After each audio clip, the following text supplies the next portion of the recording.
les messages des trois anges, car le temps est proche. L'image de la bête de l'Apocalypse se forme.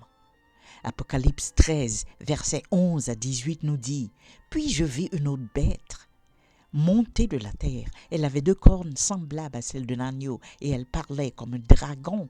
Elle exerce tout le pouvoir de la première bête en sa présence, et elle fait que la terre et ses habitants adorent la première bête, dont la blessure mortelle avait été guérie. Elle accomplit de grands prodiges allant jusqu'à faire descendre du feu du ciel sur la terre aux yeux des hommes. Et il séduit ceux qui habitent sur la terre par les miracles qu'il lui fut donné d'opérer sur les yeux de la bête, disant à ceux qui habitent sur la terre de dresser une image à la bête qui avait reçu la blessure de l'épée et qui était revenue à la vie.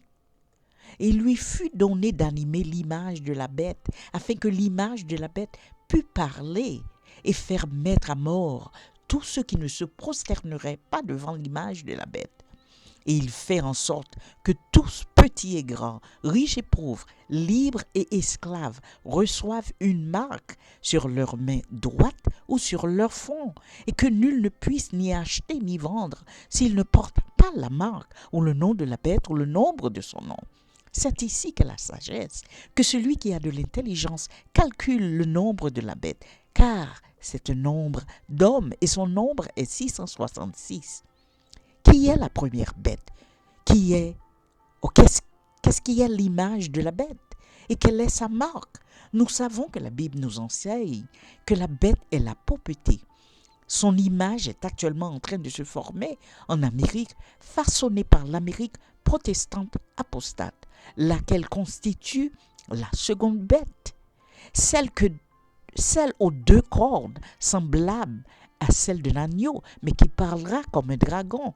En réalité, ils sont en train de former l'image de la bête, une fusion entre l'Église et l'État. Ils achèveront de former cette image de la pauvreté cette année même et s'apprêtent à promouvoir la marque de la bête. Et une fois qu'ils auront promulgué la loi du dimanche imposant le culte forcé du dieu soleil, le monde entier fera de même. Ce qu'il en est de la marque de la bête. Selon la Bible, une bête représente une église. Il s'agira d'un système qui contraindra tous les habitants de la terre à observer le culte le dimanche. La plupart des gens ne croient pas en Dieu, ni même en quelque divinité que ce soit. Comment ces personnes pourraient-elles accepter de s'y plier? Eh bien, il s'avère que selon la Bible, 2 groupes distincts sont en train de se former dans le monde en cette époque que nous vivons. Si vous y prêtez attention, vous le constaterez par vous-même. D'un côté, un groupe qui observera les commandements de Dieu, ceux qui portent le sceau de Dieu. De l'autre, un groupe qui suivra la fausse église, ceux qui portent la marque de la bête. Les protestants apostats, la seconde bête de l'Apocalypse 13, le faux prophète œuvre désormais activement aux côtés du gouvernement actuel, apportant leur soutien au président en place. Ce sont eux qui feront adopter ces mesures et ce sont eux que le monde entier emboîtera le pas. Ce sont eux qu'il faut surveiller. Leur objectif sera de restaurer la moralité. Il prie d'or et déjà pour Trump. Une fois que ce groupe aura scellé un accord instaurant une fermeture totale le dimanche au nom d'une renaissance morale, prenez garde. Une loi nationale imposant le repos et le culte le dimanche sera adoptée avec persécution et le monde suivra.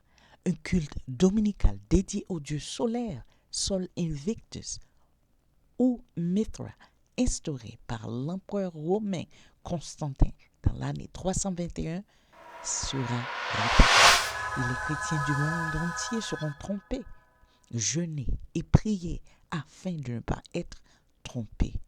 Le culte le dimanche n'est pas chrétien. Prenez garde. La marque de la bête est à la porte.